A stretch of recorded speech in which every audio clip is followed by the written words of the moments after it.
Sean bienvenidos a una edición especial de Revista Hacia la Luz.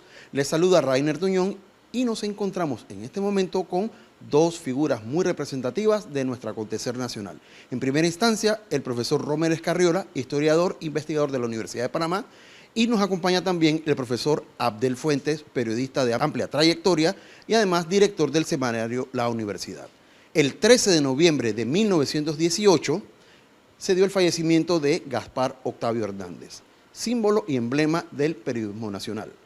Aprovechando esta oportunidad, estableceremos una conversación sobre la evolución del periodismo a cargo de nuestros distinguidos panelistas. Profesor Escarriola, primera pregunta, ¿cómo a su entender y con lo investigado ha sentido la evolución del periodismo desde 1903 hasta, digamos, la primera etapa de mitad de siglo? Yo creo que sí había que hacer algunas acotaciones antes de entrar a 1903, Día de la Independencia, el mes que estamos celebrando las efemérides patrias. El hecho es de que el periodismo en Panamá es tardío, porque empieza en 1821 con la miscelánea del Istmo, y ya en todas las regiones de América, de Sudamérica, América Central y México, ya el periodismo estaba desde el siglo XVIII. Creo que hay un error, y es necesario acotarlo, el hecho de que autores como Juan Antonio Susto y Castillero han planteado que el periodismo surge en 1820. Entre eso también tenemos a Mariano Arosemena, y yo creo que es un error porque Rodrigo Miró lo aclara, porque se hace una diferencia entre la miscelánea del Istmo y la miscelánea libre e independiente, tratando de entender que son dos diarios. Y en realidad Miró nos aclara que es el mismo periódico, lo único pues que cambió de nombre. El hecho es que a partir de ese diario, que es de una orientación liberal, se va promoviendo el periodismo en todo el siglo XIX, pues y llegamos a la independencia. ¿Qué características del periodismo en la independencia?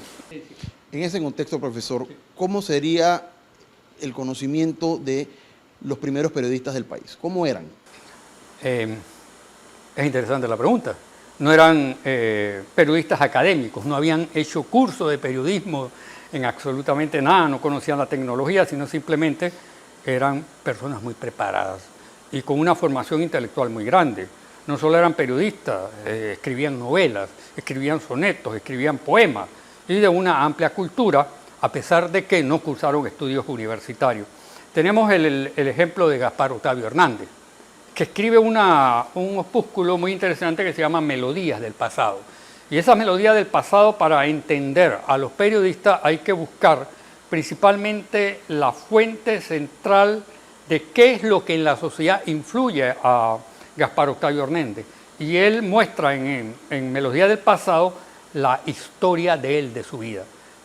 Cuando tiene aproximadamente unos 10, 16 años, pierde a sus dos hermanos, y los dos hermanos se suicidan. Y la madre muere y el padre muere. Y estuvo en un momento social muy, muy difícil, muy contradictorio. No estudió, pero veamos los escritos de él que aparecen en varios diarios, incluso en La Estrella de Panamá, que fue editorialista. Yo creo que los periodistas se desarrollan en un momento político y social bastante difícil. Inicio de nuestra vida republicana.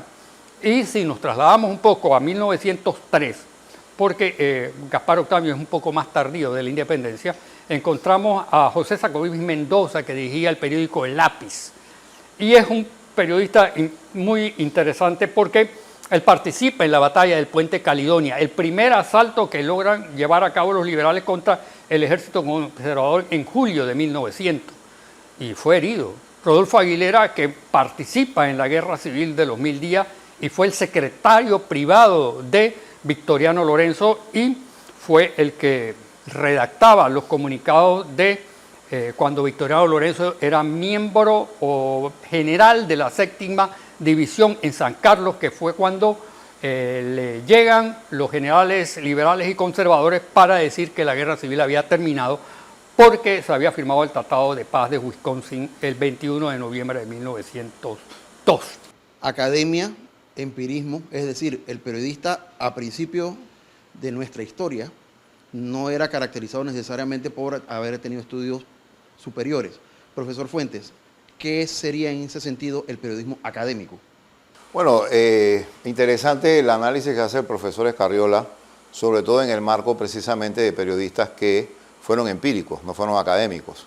El periodista académico viene a ser el periodista que puede estudiar hoy en una facultad, ya sea de comunicación social o una escuela de periodismo, como existe en la Universidad de Panamá, de manera que hay un reforzamiento del aspecto empírico, que es la experiencia que tuvieron esos periodistas y otros periodistas también de inicios del siglo pasado y mediados de este siglo, que refuerza precisamente el concepto científico de cómo se debe hacer el periodismo. Porque si bien es cierto, se valora el empirismo, sobre todo en figuras como Gabriel García Márquez, por ejemplo, que inclusive aspiró dentro de sus sueños a que existiera una universidad y de ahí crea la Fundación Nuevo Periodismo Iberoamericano. Eso denota la importancia que tiene el estudio o el periodismo académico, que obviamente no queda ahí, porque puedes tener la preparación académica, pero si no ejerces el oficio, entonces ¿cómo puedes decir que es periodista? Así que yo creo que hay una combinación interesante entre los dos aspectos. Yo he sido de la posición, desde que estudié periodismo en la Universidad de Panamá, de que debía haber una combinación entre la experiencia del periodista en el ejercicio continuo de la profesión y el docente, es decir, que esos empíricos deberían venir a las universidades a proporcionar su experiencia en el entorno académico. Hay un tema que tiene mucho que ver, profesor Escarriola, con lo que bien describió. El periodismo posiblemente en ese momento histórico daba la percepción de ser apasionado, de ser además multidisciplinario y sobre todo muy intelectual. ¿Qué características ustedes encontraban, según lo que ha estudiado o ha tenido oportunidad de leer y revisar, de esa intelectualidad dentro del ser periodista en esa época? José Sacoruiz Mendoza y después Gaspar Octavio Hernández tenían una amplia formación intelectual y la producción académica era amplia y profunda.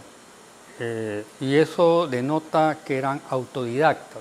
Cuando una persona es autodidacta, siente más la pasión. Suelo decir muy poco esto, pero lo quiero mencionar ahora, porque es un ansia de lograr algo y obtener algo que no existe en ese momento, que es las universidades y las escuelas. Entonces, estos periodistas tienen esa pasión enorme por querer construir un pensamiento. Y Rodolfo Aguilera, un ejemplo, era liberal, miembro del Partido Liberal, y reproduce las concepciones del liberalismo, pero luego se pelea con Porras y crea su nuevo periódico para atacar al doctor Belisario Porras, contrarios a José Sacoruiz Mendoza. Y Gaspar Octavio Hernández se maneja más en la línea de un periodismo muy culto, muy refinado, pero un periodismo social, porque él mismo reproduce en sus escritos la ausencia que él tiene en su diario vivir sobre la situación económica, sobre la marginalidad, sobre incluso el color de piel, ¿no? Porque él incluso se le denominó el cisne negro, que el cisne es negro. Y eso los lleva, yo creo, a romper esos paradigmas que están inmersos en la sociedad, que son para ellos degradantes porque son limitantes. Ante una sociedad dividida en clases, no podemos decir que la sociedad del 3 no era materialista, claro que sí lo era. Y posteriormente, si me deja acercarme más a periodistas como Blas Tejera, autodidacta y jamás cursó un estudio universitario, y fue director de la Escuela de Periodismo de la Universidad de Panamá y formador de los primeros periodistas. Incluso antes de que se estableciera la Escuela de Periodismo, había una escuela de periodistas en Panamá. Entonces, Blas Tejera es ese prototipo también de la tradición de principios de la República, pero que no pierde esa esencia, pero trata de centrarse en hacer academia. La obra del Pueblos Perdidos. No es insuperable, vamos a decir que no es insuperable, pero es importante porque él menciona el hecho de la situación de los pueblos que se encontraban en la línea de la construcción del canal. Y por eso habla de pueblos perdidos, habla de este famoso liberal Pedro Prestán y las situaciones que se vivieron en esa época, y trata de retratar la vida, las costumbres y los hechos de esa época. Profesor Fuentes, evolución, periodismo, actividad, las redacciones después de la invasión de Panamá, ¿usted siente que cambiaron incluso la forma como se hacía periodismo? Bueno, yo creo que ha habido un proceso de involución y involución en el periodismo. Lamentablemente hay que decirlo así.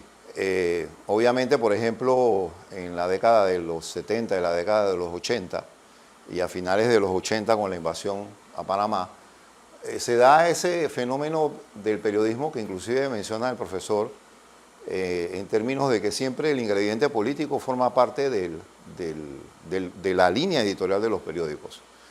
Y de ahí entonces el tema, por ejemplo, de la subjetividad versus la denominada objetividad.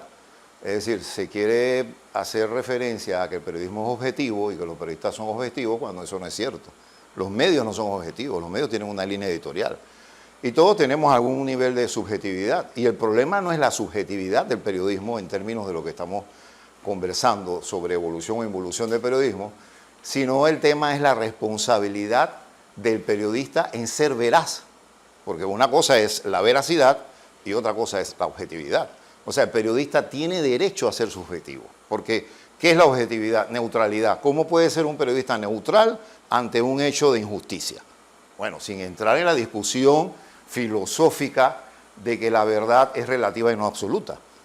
Pero un periodista que tiene conciencia, que va al lugar de los hechos, que vive en el lugar de los hechos, es decir, que no hace este periodismo automático que se hace ahora, hablando de involución o de evolución, periodismo automático donde el periodista no sale, no se enfrenta a la realidad, no tiene la posibilidad, por ejemplo, de hacer esa acción subjetiva en términos de la veracidad, no una acción subjetiva en términos del engaño, porque es que se puede hacer, pero es que se puede publicar mentiras y se pueden decir mentiras desde los dos entornos, desde el entorno objetivo o desde el entorno subjetivo, porque al final, reitero, no es tan cierto el tema de la objetividad periodística. Entonces, para mí, desde mi punto de vista, hay muchos fenómenos o muchas aristas que mirar sobre el tema de la comparación de evolución del periodismo versus el periodismo del siglo pasado.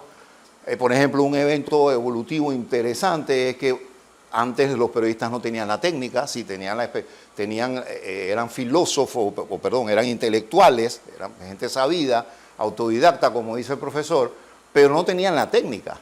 Entonces, la técnica es importante, o sea, no es lo mismo el periodista empírico del siglo pasado que el periodista empírico de hoy, porque el problema es que hoy quienes dicen que son empíricos no hacen periodismo. O sea, aquí tenemos en este país directores de noticias y directores de periódicos que en su vida han hecho una actividad de reportería. Entonces, ¿cómo puedes hablar de ese periodista empírico si tú estás en ese puesto simplemente por los intereses del medio que pone a alguien que precisamente sirva a favor de esos intereses? Ahora, hay un lado romántico que bien se plantea, profesor Escarriola, y tiene que ver con este ejercicio de intelectualidad, conocimiento, labor social, pero con cierto humor que posiblemente era percibido hace 70, 80 años y que ahora no tanto. Creo que tiene mucho que ver con cómo era el entorno de la sociedad respecto a la función del periodista.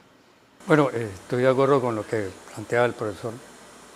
El hecho de que lo que tú produces, lo que tú escribes, tiene que responder a tu línea editorial, a los intereses de un medio. Eso es una verdad que es totalmente imposible destruir, no es posible combatir.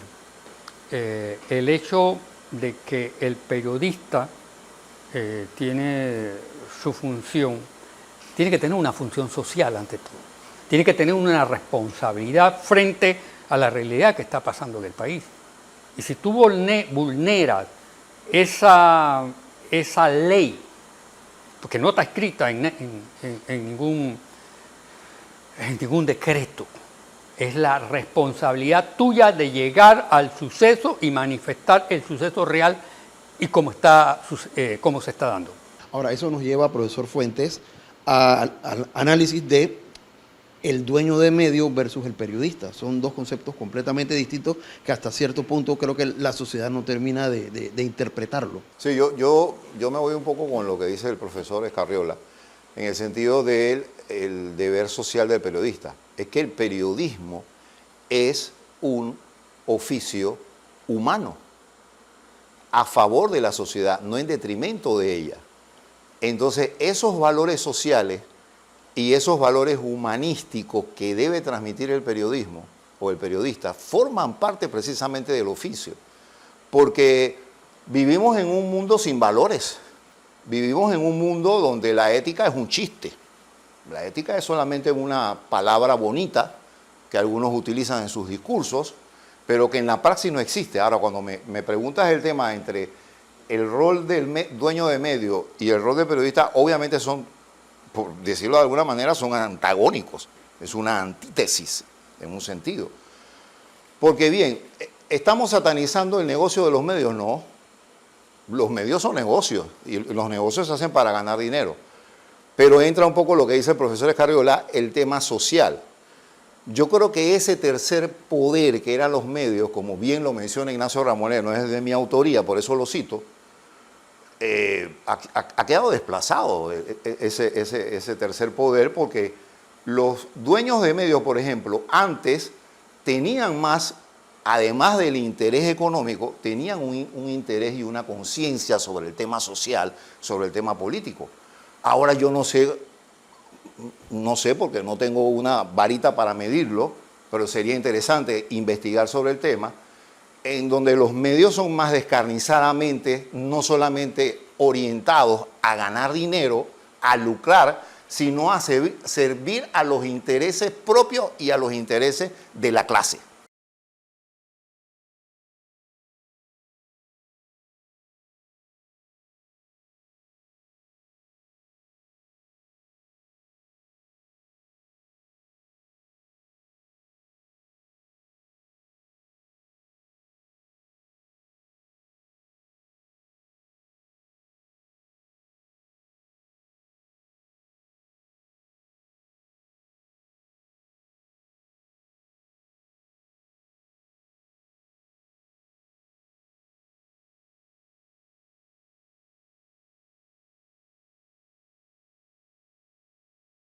Profesor Fuentes, el periodista.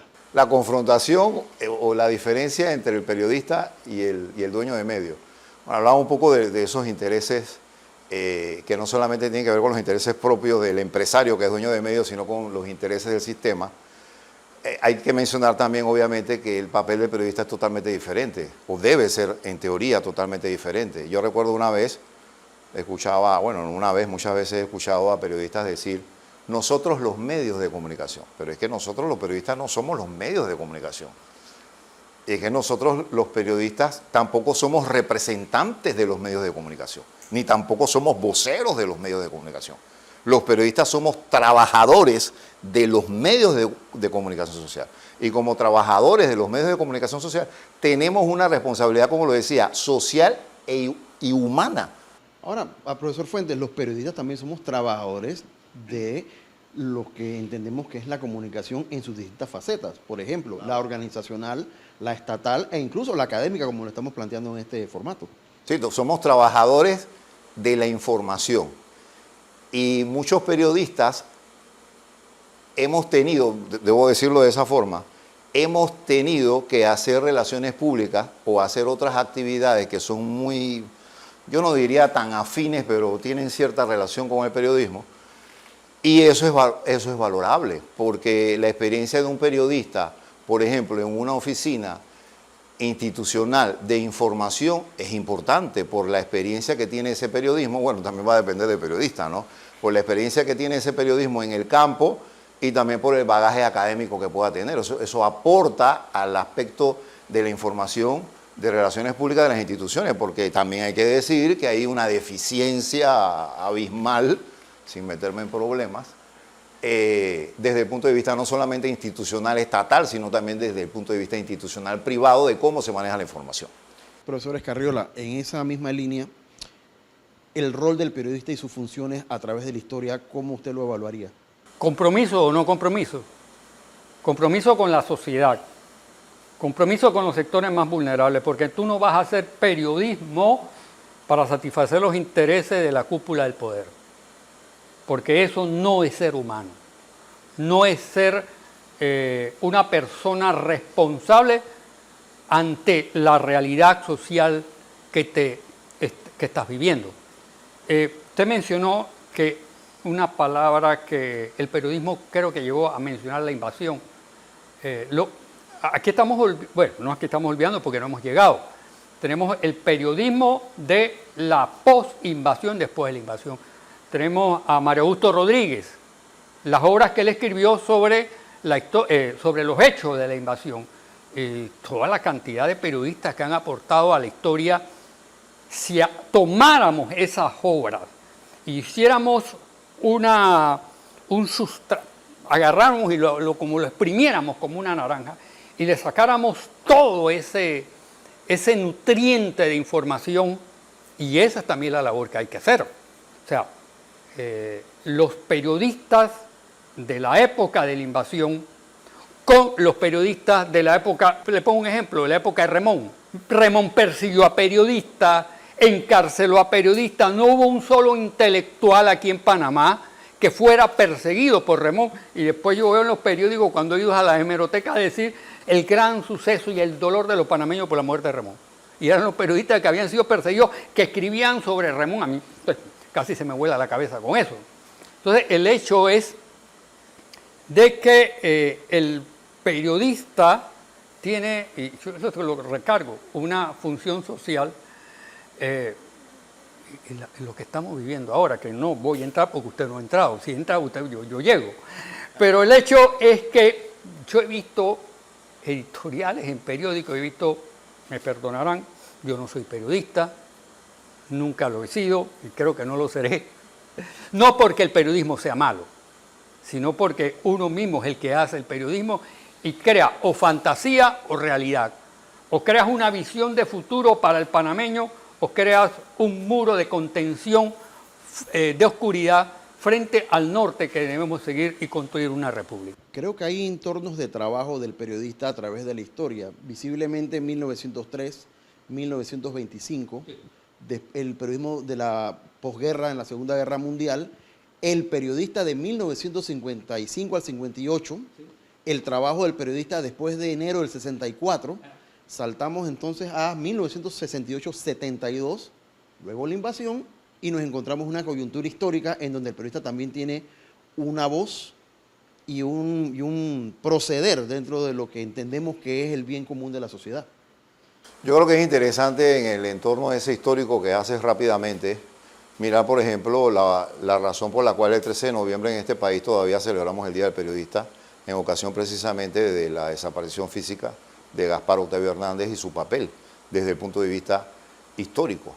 Porque Gaspar Octavio Hernández muere frente a una máquina de escribir, precisamente escribiendo sobre el tema nacional, sobre el tema de las banderas. Y eso es interesante porque otro rol fundamental del periodista y del periodismo debe ser la defensa nacional. Pero claro, hay toda una proyección propagandística a nivel mundial para ir desterrando la identidad nacional de los pueblos. Y podríamos poner un montón de ejemplos y seguramente el profesor se uniría a mí, no solamente desde la juventud, con el tema de la música, los entornos digitales, hasta dónde influyen en ese pensamiento que debería ser nacional, pero que no es nacional. Los chicos prefieren las comidas extranjeras que las comidas nacionales, prefieren las historias de Halloween o cualquier otras historias nefastas en lugar de la historia nacional, de qué fue el 9 de enero, por qué ocurrió el 9 de enero de 1964. Ni siquiera hay chicos hoy en las universidades y en los colegios que saben qué ocurrió el 20 de diciembre, antes del 20 de diciembre y después del 20 de diciembre, porque es que no se puede hablar del 20 de diciembre si no se habla de antes y después, porque eso es contexto. Entonces, esos aspectos puntuales, fíjense, por ejemplo, contexto. Los medios descontextualizan, los periodistas descontextualizan. Y cuando un periodista y un medio descontextualiza, desinforma, porque es como que cuando entras al cine, usted que es cinéfilo igual que un servidor, y entras en la mitad de la película, podrás entender el resto de la película, ¿no? Entonces yo creo que eso es un elemento también importante a rescatar en esa mirada histórica que hace. Y yo creo que el periodismo, como lo dijo Gabriel García Márquez, es el mejor oficio del mundo. Porque ¿qué es ser periodista? Servir a la humanidad, servir a la sociedad.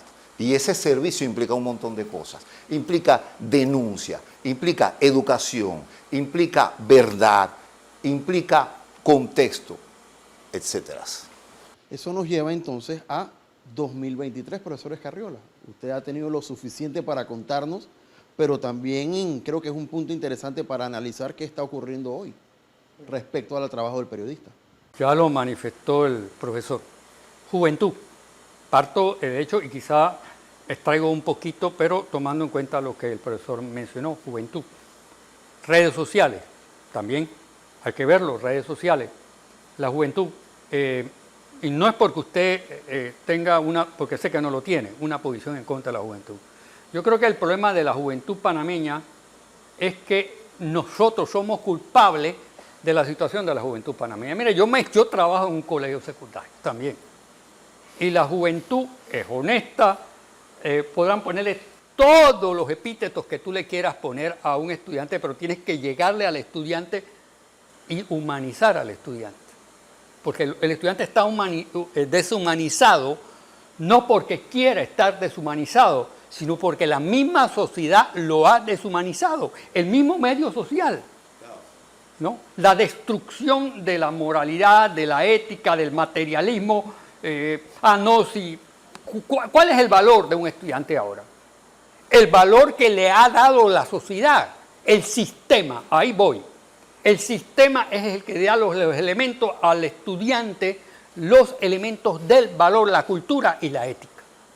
¿Y qué es lo que es el estudiante? El estudiante es un imitador. Es un imitador del sistema. Y si reproduce lo que el sistema nefasto está haciendo, tenemos un estudiante nefasto. Ahora, pero esa imitación del sistema, profesor Escarriola y profesor Fuentes, nos lleva al análisis que estamos haciendo en este contexto. La juventud fue la que cerró las calles. Quiero hacer una aclaración porque la generalización es pecar. Quizás se sintió una generalización con lo que dije sobre los jóvenes. Pero, no, profesor, yo sé que usted no lo quiso decir de esa forma. Pero para la audiencia prefiero aclararlo, ¿no? Yo creo que hay excepciones en la juventud.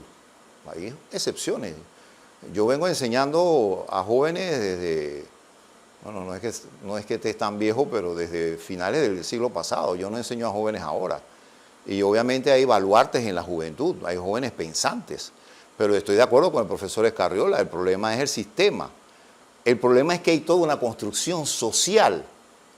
Y ahí es al punto al que yo quiero llegar. Yo no hago responsable al joven per se. Hay toda una construcción social para distorsionar el pensamiento y el criterio de un joven. Y esa construcción social se amalgama en todo lo que son los medios masivos. Y los medios masivos no vienen a ser solamente los medios tradicionales, sino los nuevos medios o los medios digitales que impactan precisamente la percepción de la juventud. Fíjese, por ejemplo, se habla mucho de opinión pública, pero en realidad la opinión es pública o la opinión es publicada. ¿Cuál es el referente de la juventud? Y no solamente de la juventud, ¿cuál es el referente de los adultos? El mayor referente de los adultos y de la juventud vienen a ser los medios de comunicación. Ese es el mayor referente. Pero hay un referente interesante que es el referente académico. Es ¿qué hago yo como docente frente a mi audiencia estudiantil? Precisamente para formarle ante la deformación que no es nacional, es global. Ese es un tema interesante, profesor, mirarlo desde esa perspectiva. Porque sí podemos hacer mucho por construir en medio de esa construcción social que va orientada a distorsionar a que el joven inclusive piense mal de sus padres, porque su padre es tradicional, porque su padre es antiguo, porque es antiquísimo. Cuando, por ejemplo, en una juventud como la nuestra, quizás nosotros reprochábamos algún regaño de los adultos, pero en el fondo los valorábamos. Yo no sé si esa valoración hoy se está dando en todos los jóvenes. Pero hay un fenómeno, profesor Fuentes, que esa juventud ha estado por 15 días en las calles en medio de una manifestación popular sobre una realidad, sobre un acontecer nacional, y ha sido incluso las siguientes generaciones las que dicen, oye, salieron los niños de Cristal a protestar. Yo creo que es interesante la reacción juvenil, pero también hay que analizar qué fenómeno está detrás de esa reacción juvenil. Porque, por ejemplo, hay una emoción en bandada que se corre y que obviamente todos los que hemos estudiado y sabemos cómo se manejan los medios de comunicación, sabemos que, por ejemplo, el elemento audiovisual impacta a cualquier persona y hay una transmisión de emociones. Entonces, ok, hay una transmisión de emociones, como sea, pero el joven adquiere un poco de conciencia en medio de lo que está ocurriendo, porque el problema minero no es un problema nuevo. El problema minero en Panamá es un problema del siglo pasado. Y un problema desde que estaban los militares, o sea, la minería no es nueva. Y la explotación y depredación de estas empresas tampoco es nueva. Entonces volvemos con la construcción de qué hacemos los docentes en clase. ¿Por qué los estudiantes no saben eso? Y los estudiantes se enteran ahora por una ebullición social generada por las redes sociales sobre todo. Una ebullición social generada precisamente por la publicación y la difusión de contenidos tanto en medios tradicionales como en redes sociales, pero ahí también juega el papel fundamental de las nuevas formas de comunicación y las nuevas formas de entender el periodismo, profesor Escarriola. El hecho de que yo soy creyente de que la juventud ha tenido un giro en cada 15 días aproximadamente. El comportamiento de ellos de ser una juventud pasiva, una juventud silenciosa, una juventud que estaba en sus modos de comportamiento, estaban construidos al recorte del ambiente de la sociedad de consumo, porque todos sabemos cómo son los jóvenes actualmente. Pero ¿cuál ha sido la presión que llevó a estos jóvenes a cambiar de situación? Las redes sociales. El hecho de que ellos se sienten identificados porque en sus hogares le están diciendo también, mira el problema que estamos inmersos actualmente. Si vemos en la sociedad panameña de la década del 50 y 40, no habían redes sociales. Pero los estudiantes, Instituto Nacional, es largo llegarle a cabo el hecho que solo en el 47 los estudiantes del Instituto Nacional y de la Profesional, ellos solo tumban el Tratado de Filo-Jaén de 1947. ¿Cómo creer eso que Mozalbete de 17 años tumba un tratado frente a una de las potencias más grandes del mundo? Y de ahí, después de la invasión, porque esto es una cosa que hay que tener en cuenta, después de una invasión donde hay un general que era miembro de la... Voy a tener que entrar al tema político que no quería entrar. No quería entrar a ese tema porque se me puede malinterpretar el sentido que yo quiero dar. Frente a la realidad político-social de la invasión, donde el nacionalismo panameño, que no era un nacionalismo malo, que no era un nacionalismo enfermizo, pero que una persona destruye el concepto de nacionalismo y que destruye todas las posturas patrióticas de toda una generación. O sea, hablar del nacionalismo en el 89 era hablar nada. Eso para los jóvenes no significaba nada. Para los maestros no significaba nada. Para el pueblo, para los nobles, no significaba nada porque había perdido la esencia, porque el concepto de nacionalismo había sido prostituido. Entonces, al ser prostituido ese contexto de nacionalismo, al no ser fuente de inspiración y que te rompan el espíritu para ser un joven distinto, entonces te fracturas la conciencia del estudiante y de la sociedad. Entonces, frente a la fractura de esa conciencia social, ahora se da una situación que el joven está viendo, mira, ¿cómo explota el joven ahora? ¿Por qué explota ahora? Y después del 89 fue un ente pasivo, conservador, sumiso al sistema, ¿no? Arrinconado a los caprichos del poder económico y del poder político en Panamá, porque le tocaste algo muy importante. Le tocaste el pan, le tocaste la dignidad y le tocaste que tú, cuando tengas 40 o 50 años, vas a estar dependiente de un país ya entregado. Gracias, profesor Escarriola. Ya para finalizar, profesor Fuentes, profesor Escarriola, ¿Ustedes creen que el periodismo puede rescatar esos valores y esos conceptos de nacionalidad en este entorno social que vivimos? Puede y debe. El gran problema son los intereses, y yo tengo que decirlo con mucho dolor, hay un periodismo muy rezagado actualmente, salvo algunas excepciones que siempre existen, pero hay un periodismo muy rezagado a reaccionar precisamente en función de esa pregunta que tú haces. Porque, por ejemplo, si se sigue un guión, es lo que Ignacio Ramonet denomina en términos al concepto de la economía capitalista, si se sigue un guión, ese guión se constituye en el pensamiento único y los periodistas se suman al pensamiento único. Bueno, lo que estoy queriendo decir es que los periodistas deben generar pensamiento crítico. El periodismo debe ser un pensamiento no alineado a guiones y a libretos, sino al análisis. Por ejemplo, estamos intentando hacer un análisis aquí sobre un fenómeno social y una realidad que en el medio está la juventud. ¿Y por qué es importante la juventud? Bueno, es importante la juventud porque esa juventud es la que va a gobernar en unos años en este país. ¿Y qué ejemplo de gobernanza le dan algunos gobernantes? Bueno, mejor no entremos en ello. Profesor Escarriola. Y yo pienso que si no lo estuvo, hay algunos que sí lo están, no todos. Y para mí no es un juicio de valor de atacar al periodista, porque esa no es mi intención. Yo nunca he utilizado una tribuna o un micrófono para atacar a nadie. Yo lo único que hago es la historia, y escribo la historia, pero la trato de reescribir y la trato de interpretar frente a lo que yo he llamado la historia romántica, la historia repetitiva, la historia de romance aquí en Panamá. Yo creo que hay que superar eso.